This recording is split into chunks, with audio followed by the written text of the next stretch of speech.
Welcome back to another episode of Rock Boys Football. Lane Kiffin, Ole Miss, heading on the road to Winston-Salem, North Carolina, taking on Wake Forest, putting me personally in a little bit of a difficult spot here. Not sure many of you guys know this. I graduated from Wake Forest, big fan of the Wake Forest football program.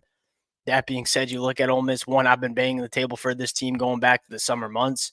I think more importantly, throughout the first 2 weeks, they've looked like a team that, especially on the offensive side of the football, is kind of unstoppable. I mean, the amount of talent, the amount of different ways this Ole Miss team can attack opposing defenses, it's been by far the cleanest offense that we've seen throughout the first 2 weeks of the college football season. Now, you'll get some people saying, hey, we haven't seen Ole Miss play very many good teams. Yeah, that's a fair criticism, but we've also seen teams like Notre Dame play quote unquote not very good teams and lose outright at home. Like there's been a lot of really good teams that haven't really looked the part. Ole Miss has certainly looked the part throughout the first 2 weeks. I want to get into a few intriguing matchups that we're going to see in this football game. Now, before we get into it, as always, most importantly, let it fly in the comment section. This is the best part about doing these previews and predictions, hearing what you guys have to say. So let it fly in the comment section. If y'all do enjoy the content, consider subscribing to the channel. The amount of support for these prediction episodes have been amazing. Appreciate you guys. And without further ado, let's get into this one. And from a pure betting standpoint, if any of y'all are interested in that, this is going to be a really fast game. You look at Ole Miss, they want to run fast. You look at Wake Forest, they want to run fast. There's going to be a lot of possessions. And so if you're looking at kind of how to approach this game, I would expect there to be a lot of points put up on the board. And I look at kind of the matchup roughly before we get into some of these key matchups.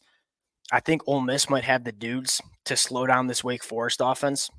I don't know if Wake Forest, just from a pure talent personnel standpoint, has the team speed to deal with what Ole Miss brings to the table. Now let's get into this matchup. You look at this Ole Miss offense. Jaxson Dart has been nearly perfect.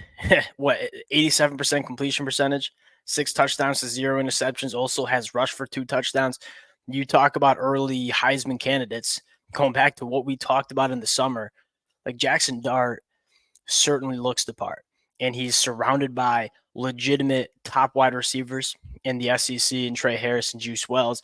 Now, what is so fascinating about this Ole Miss offense, at least in my mind, is they're nearly impossible to deal with. Like if you're a defensive coordinator and you're trying to scheme up a game plan that stops Ole Miss on offense, what is your answer? Like if you Ole Miss just showed they can run all over you if you're not going to load the box in it. If you give Ole Miss light boxes, a guy like Henry Parrish, and they got a couple running backs in the room, but Henry Parrish has seemed to be the guy early.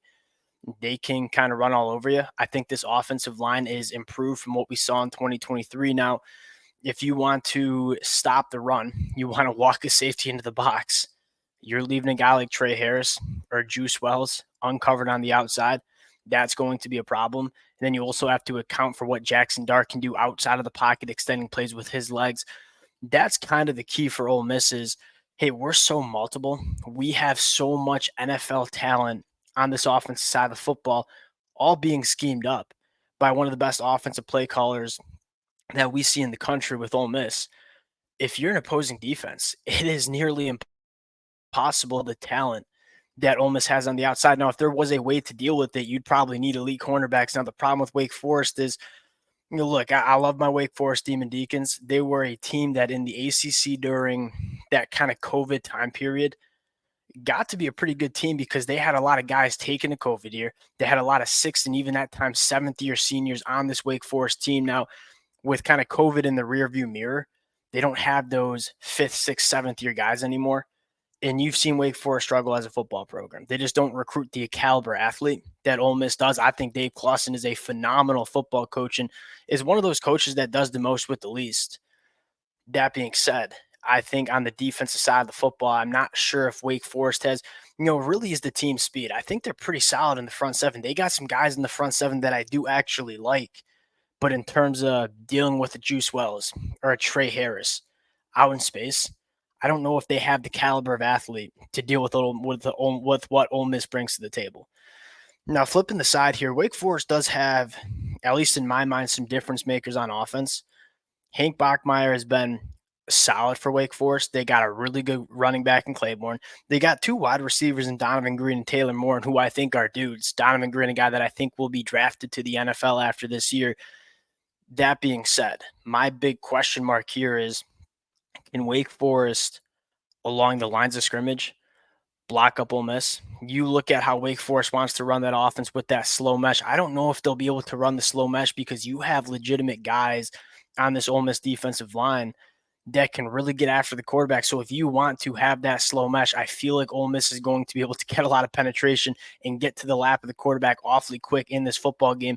When Wake Forest struggles on offense, it's with defensive lines that kind of just win immediately, and they're not really able to get into that rhythm of the slow mesh.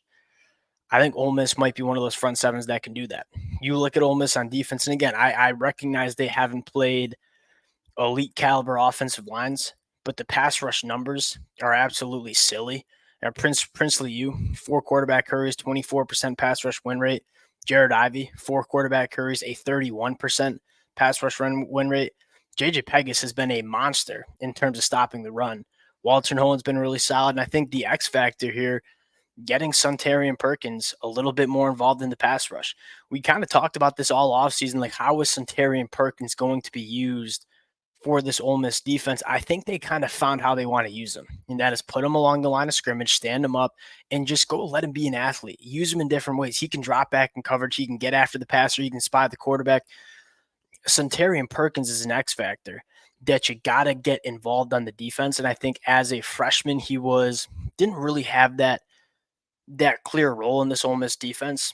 It seems like it's a much more clear role from what we've seen throughout the first 2 weeks of the season. I think that's a really big storyline. I think it's a sneaky, really good secondary. I mean, you guys know how I feel about a guy like Trey Amos, Donovan Sanders, or John Sanders, excuse me.